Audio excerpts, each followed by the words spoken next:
Good afternoon. Now, in this video, I want to deal with yet another lie that James White puts out, this time about the King James translators themselves. And he has this idea that because the translators uh, put marginal notes in their first edition, this meant that they would be for the many versions that have come out lately. And this is the convoluted logic of James White and the Alexandrian cult members. He goes here on page 122 when the preface of the King James Version says variety of translations is profitable for the finding out of the sense of the scriptures. The King James only position thereby is proven utterly ahistorical. Now, the context of that is then the King James translators were defending the use of marginal notes. And when I quoted Augustine was talking about using that variety of senses in order for making a translation. So this was the justification for the translators to use marginal notes to explain obscure terms and to show the reader that that there are other options open that they were aware of when they made their translation. But what did they really believe about their own translation? What did they really think their translation was for? What was the purpose of it? James White would have you believe that they would be, if they lived today, they would be with James White, and you're supposed to lay out 5 different Bibles and then pick out from them which translation you prefer. On the contrary, what they believed was that they were making a final translation, not to be objected to. Their reading here is on page 119. Truly, good Christian reader, we never thought from the beginning that we should need to make a new translation, nor yet to make a bad one a good one.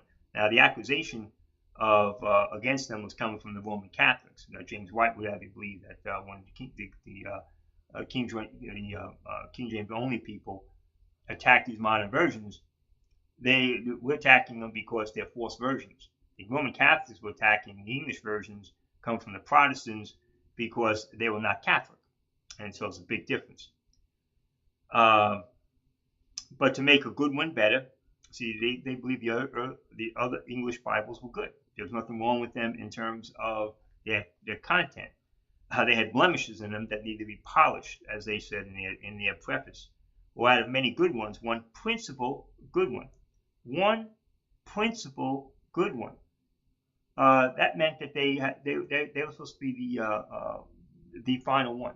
That was to be the one. The principal means most important. Most important. So what the King James translators were saying, their Bible was supposed to be the most important one. Not justly to be accepted against. Accepted there means objected. So you were not supposed to be arguing with the King James text. That's what their goal was.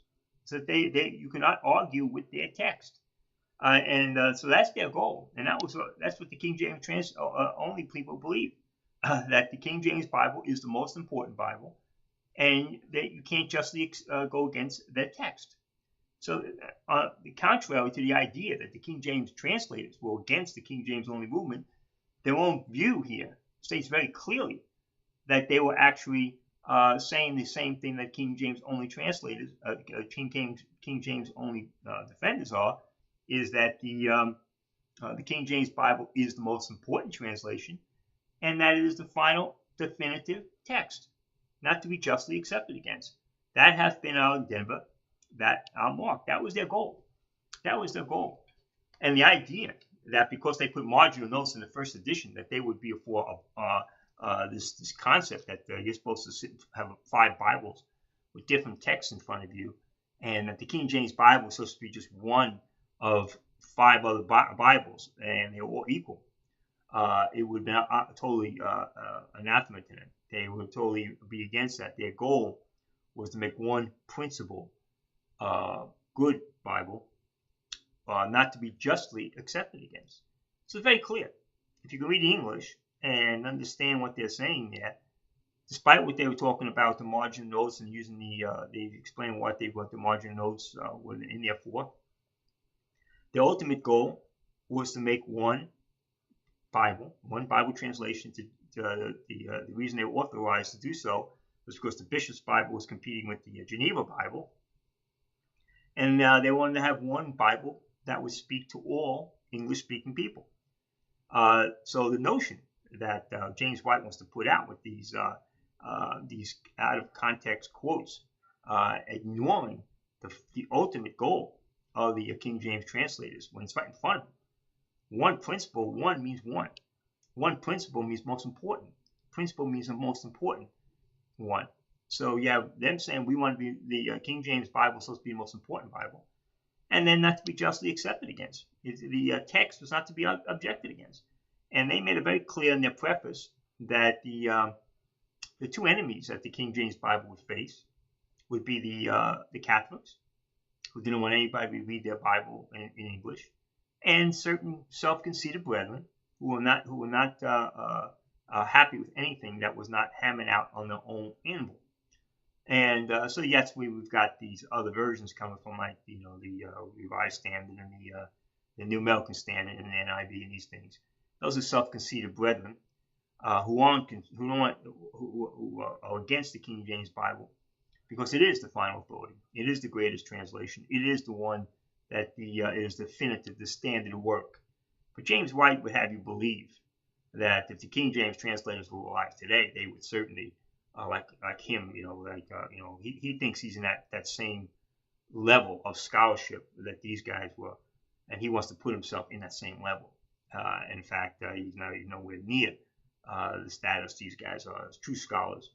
But he would think, oh yeah, they would be for our side now.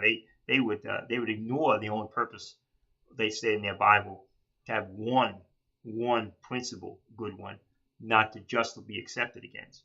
And he takes their view on marginal notes, and it would have you ignore and disregard what their ultimate goal was, to have one Bible, one translation, one English translation that would not be argued against, that would be the Bible. Amen. Thank you.